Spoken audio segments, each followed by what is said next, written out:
Voilà. Assalamu alaikum, mes chers amis. Merci de votre participation. Donc, euh, je vais présenter l'idée de Achar. D'abord, c'est quoi Achar? C'est très simple.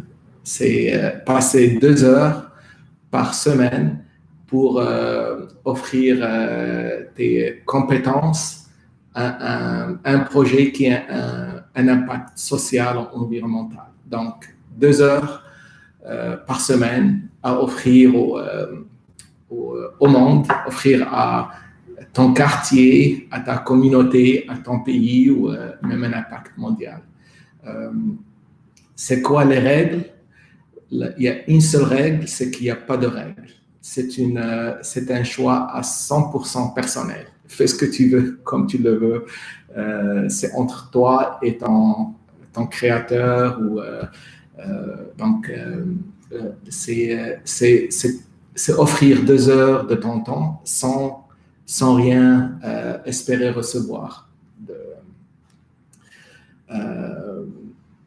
Le problème à résoudre, le problème qui a incité cette initiative, c'est qu'on peut se mettre d'accord que ça va mal. Je dirais même ça va très mal. Et que ce soit d'un point de vue mondial, national, régional, quartier, des fois même famille, des fois même personnel. Si ça va, si on n'a pas, si ça va pas mal, même si ça va bien, on peut tous se mettre d'accord qu'on peut faire mieux. Donc, sans rentrer dans le dramatisation, on a besoin de faire mieux, d'un point de vue personnel, familial, régional, national, global. Et l'objectif de Achar, de ce mouvement social, c'est de pouvoir contribuer à faire que ça aille mieux. L'autre aspect un autre perspective sur le problème que Achar que ce mouvement voudrait résoudre, contribuer, c'est l'isolation. On est de plus en plus isolé. Et je parle d'un point de vue personnel. Et si ce n'est pas vous qui vous sentez de plus en plus isolé, pensez à la personne moyenne, normale, qui n'a pas eu la chance d'aller à l'école Mohammedia ou d'aller à Stanford. Pensez à une personne moyenne sur Terre. Comment est-ce c'est quoi leur vie? Et de mon point de vue ou de ce mouvement, c'est que cette isolation, elle a commencé déjà quand l'industrialisation a commencé. Je parle de ça fait très longtemps. D'abord, les gens vivaient en communauté, pas par plaisir, mais par besoin de survivre, que ce soit la nature ou d'être attaqué par les non gentils, et l'industrialisation, donc le besoin de travailler, avoir moins de temps pour la communauté, pour socialiser. Après, c'est la culture de consommation. Il fallait, je préfère travailler, faire plus d'argent pour aller m'acheter une télé que de discuter avec mon voisin. Avec la télé, c'était la culture du entertainment, divertissement. Entre choisir à voir une émission de Friends ou le dernier match de foot et passer du temps en communauté, la communauté, ce n'était pas une priorité. Et finalement, notre ère courant, l'ère des millennials avec le social media, Facebook, WhatsApp, ça s'est empiré d'un point de vue, je dirais, exponentiel. D'abord, je veux juste essayer. Ça va maintenant? Vous m'entendez? Je continue. L'image est bonne. L'image est bonne. Désolé, elle ne peut pas être très bonne, juste moi.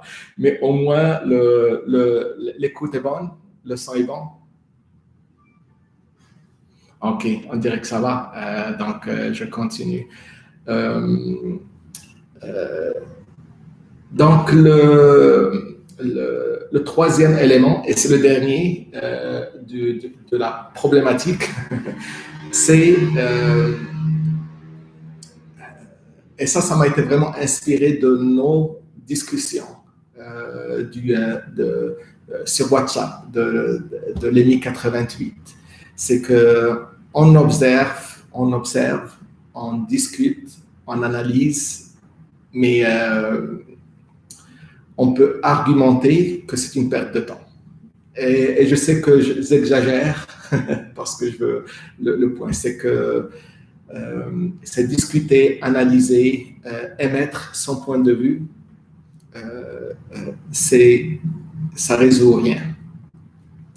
À la fin, on est aussi frustré, on est encore sans espoir, sans autre solution et sans sens de contrôle de notre situation. Et la seule façon de résoudre, la seule façon de se sentir mieux, c'est d'agir. C'est qu'il faut agir, il faut proposer des solutions, pas juste se plaindre du problème, et proposer des solutions qui n'ont pas nécessairement la solution, mais proposer une solution potentielle et agir sur cette solution potentielle. C'est le seul moyen de résoudre le problème. Et même si ça ne résout pas le problème, au moins tu vas te sentir mieux. Donc, déjà là, en agissant.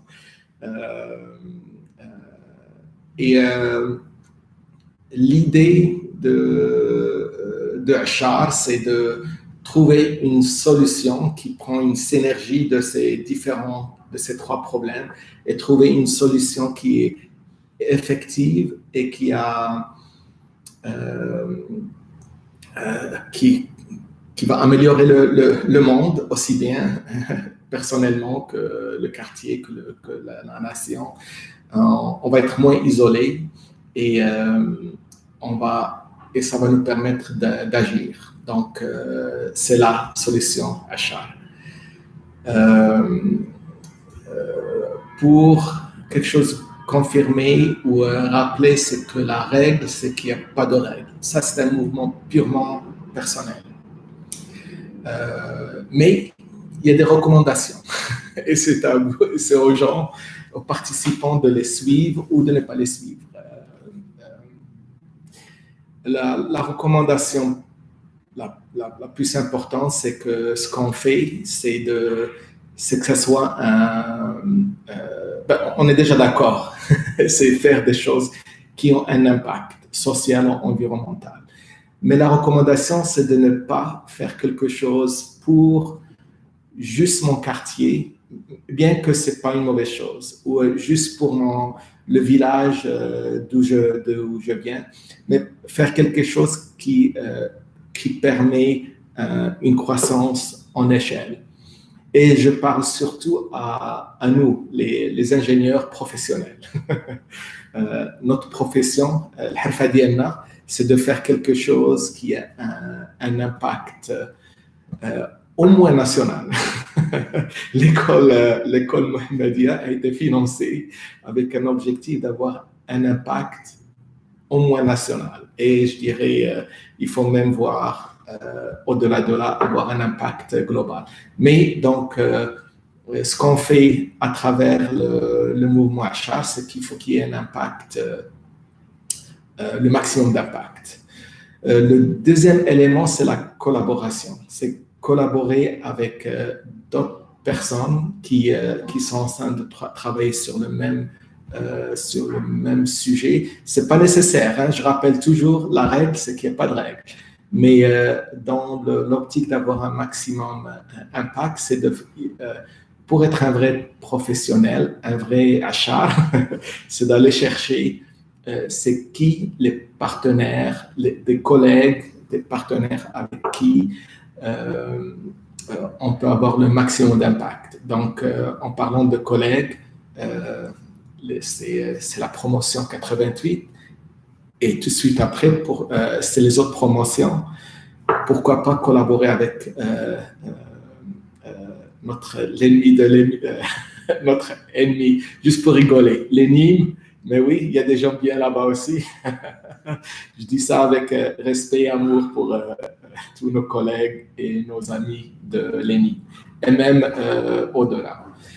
Et quand on parle de nos collègues, c'est plus sur un apport technique, mais l'impact, ce n'est pas juste avoir la meilleure solution, mais c'est avoir la plus grande implémentation.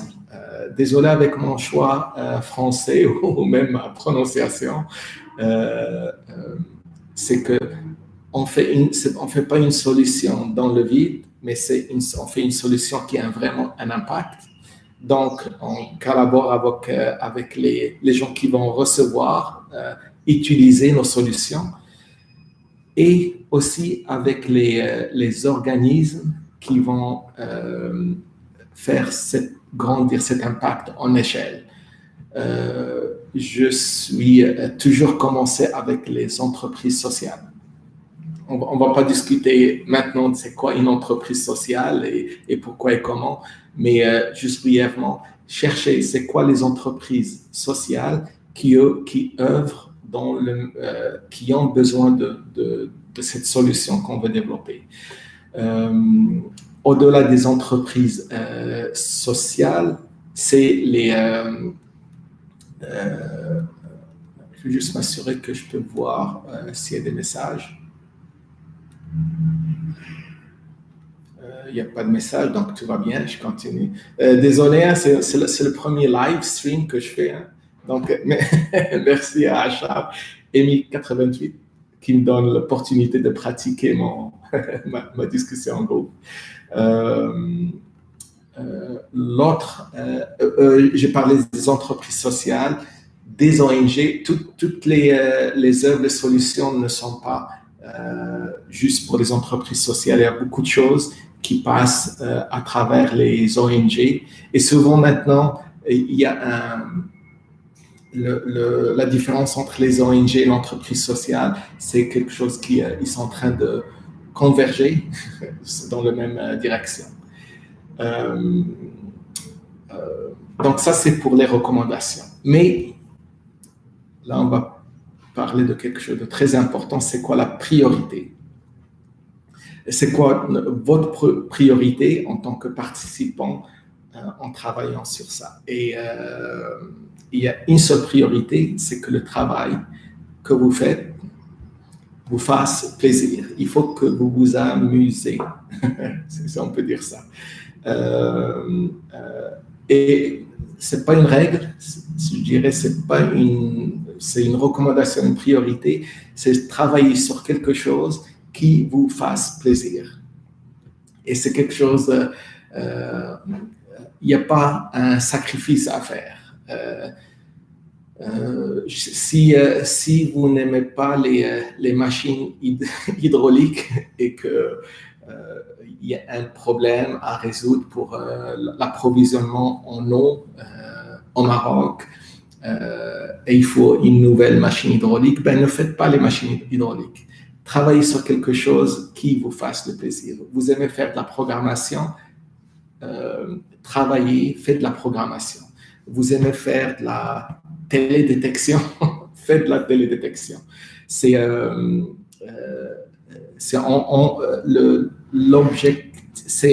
une théorie, c'est que si on n'aime pas faire quelque chose, le résultat ne va pas être bien. Et encore pire, vous allez être embêté le reste du monde. Donc, assurez-vous que c'est quelque chose que vous aimez faire. Peut-être qu'il y a un travail à faire, c'est quoi que vous aimez à faire?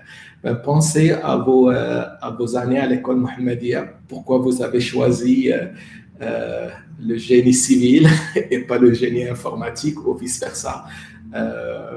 Et aussi, pour beaucoup d'entre nous, on commence à travailler, on a fait le génie civil parce qu'on veut faire des structures qui ne bougent pas. Et puis, on commence à travailler en génie civil et déjà après, si ce n'est pas immédiatement, après, dès qu'on a un peu d'expérience, on ne fait plus du génie civil, on fait du management, peut-être on fait de la formation, surtout du management, surtout à notre promotion, de notre âge. Et on ne fait plus quelque chose pour laquelle on a été formé et quelque chose qui nous a passionné au début. Donc, priorité, amusez-vous bien avec votre projet. Je vois l'heure un petit peu, on a encore 5 minutes. Je vais parler de 2 éléments.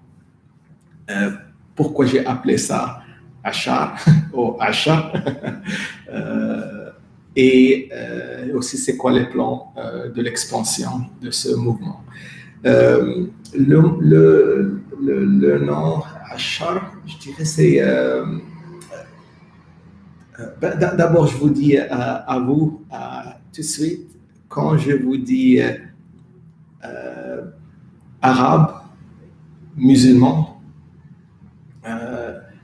à quoi vous pensez. Et mettez-vous dans la tête d'une personne étrangère, une personne non marocaine, non arabe, non musulmane. Dites-leur arabe musulman, à quoi ils pensent. OK? C'est noté. Maintenant, je vous dis arabe, musulman, marocain, mais pour vous. Quand je vous dis arabe, musulman, marocain, à quoi vous pensez? Vous, en tant que un chanceux ingénieur d'État de l'école Mohammedia. Okay? La troisième question, si je vous dis à vos amis, à vos enfants, qui n'ont pas nécessairement eu le privilège d'avoir notre formation, je leur dis Maroc, arabe, musulman, à quoi ils pensent. Si je vous dis mon avis, c'est sur les 3 choses que j'ai nommées, des non-arabes, pour beaucoup d'entre nous, et aussi pour mes amis, peut-être pour nos enfants. Quand je dis ces mots-là, la réponse est négative, et pour plusieurs choses. Okay? Je ne dis pas que j'ai 100% raison, je vous dis seulement mon expérience personnelle. Et pour moi, c'est toujours, et là aussi je parle de mon expérience personnelle, j'ai eu le privilège, je dirais, de travailler sur des choses intéressantes, de travailler sur des projets intéressants depuis que je suis sorti de l'école Mohammedia, ça fait longtemps. Et pour moi, oui, je suis marocain. J'ai grandi, j'ai été formé dans un contexte arabo-musulman et je me suis jamais posé cette question c'est quelque chose de négatif ou quelque chose de positif. C'est la question de se poser même pas. Mais régulièrement, j'ai eu des rappels et je dirais un de ces rappels, c'est des fois je travaille, peut-être comme vous le savez, je travaille beaucoup de missions humanitaires, impact social, environnemental, un peu partout dans le monde. Et c'est arrivé plusieurs fois, ils me disent Moussine, where are you from? Tu viens de où? Je dis je suis marocain. Il me regarde, marocain, mais tu as fait tes études en France. Je dis non, je fais mes études. Et c'est la même chose au Maroc. En suivant les débats sur notre groupe de discussion de WhatsApp, je vois tout le temps des choses. Ah, le Maroc, notre culture, il y a des choses négatives. Et alors que pour moi, une des choses, je vis à l'extérieur du Maroc depuis l'école Mohammedia, ça fait longtemps. Et quelque chose pour moi que je garde, aussi là, je suis une expérience personnelle, c'est ce côté de notre culture où donner sans rien espérer en retour. Euh, c'est cet esprit, cette idée de achat, de zakat, de j'ai été sans cheveux, je donne 10% de retour de mon income, de ce que je gagne, je le donne en charité sans rien attendre en retour. Euh, donc c'est ça qui a inspiré, tout ce que j'ai dit là, c'est ça qui a inspiré le mouvement. Et pour répondre à la question, c'est ça qui a inspiré Achat. Achat et pour entrer dans les plans d'expansion, c'est que oui, j'ai des plans d'expansion avec votre aide, votre participation. C'est que c'est un plan d'expansion au-delà de l'ENI en deuxième position. Okay? Mais d'abord l'ENI. Mais de pousser ce concept à travers le Maroc et au-delà du Maroc, au-delà du monde arabe musulman. C'est avoir quelque chose qui a été inspiré, qui a été démarré dans notre monde arabo-musulman et de donner quelque chose à l'extérieur. Donc, je travaille, je prépare une expansion de ce mouvement au-delà de l'EMI pour commencer à d'autres écoles d'ingénieurs à travers le monde. Et donc, c'est ça la source du nom et les plans d'expansion. Et avec ça, je clôture. Ça a pris une demi-heure. J'ai bien fait ça. Donc, je suis content que ça n'a pas pris plus de temps parce que je veux vous laisser le temps de discuter. Peut-être avant de... donc là, allez-y, c'est le temps de questions et réponses. Je vais voir s'il y a des questions qui ont été déjà posées et n'hésitez pas à poser des questions ou des commentaires. Et j'invite tout le monde aussi à voir s'il y a des questions.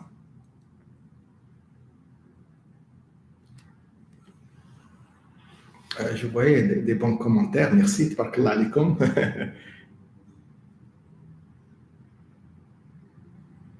Oh, absolument. Sibyl Kass, 100% d'accord. Quand je dis, et ça, vous le savez aussi bien que moi, quand je dis moi, je suis ou nous, on est le produit aussi bien africain qu'amazir. Donc, merci de cette correction qui est bien au point.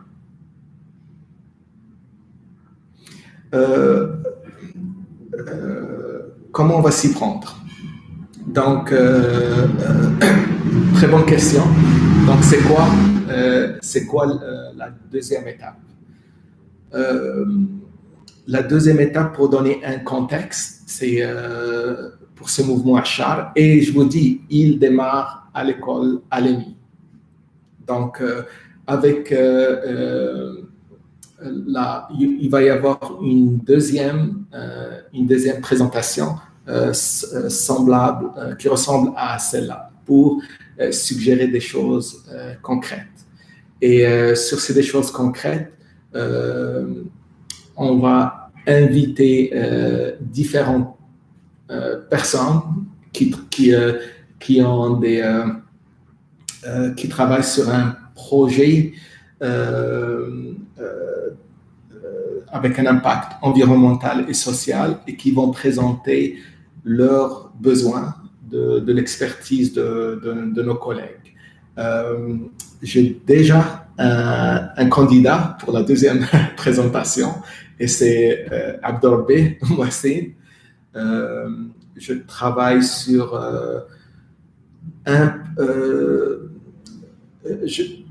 j'ai fondé un organisme à but non lucratif qui fait du design pour un impact social et environnemental.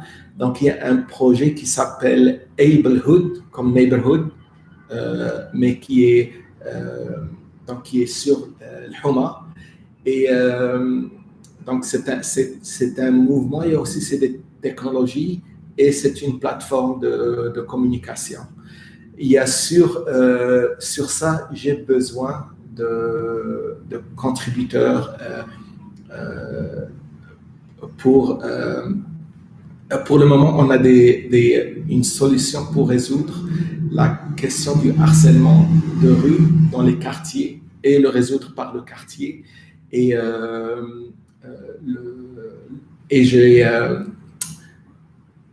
on développe deux autres volets. C'est de développer une procédure. Tout est basé sur le quartier. De développer une procédure, une façon, une organisation pour faire du recyclage, mais d'une façon efficace. Et je ne parle pas de recruter Arriva ou n'importe qui pour faire le recyclage, mais c'est un recyclage organisé par le quartier. Et avec nos ingénieurs, avec nos participants, c'est de développer une façon de le faire pour rendre ce recyclage, le rendre durable financièrement, bien sûr environnemental, maximum impact environnemental, le développer pour qu'il y ait une façon de le rendre économiquement faisable et de créer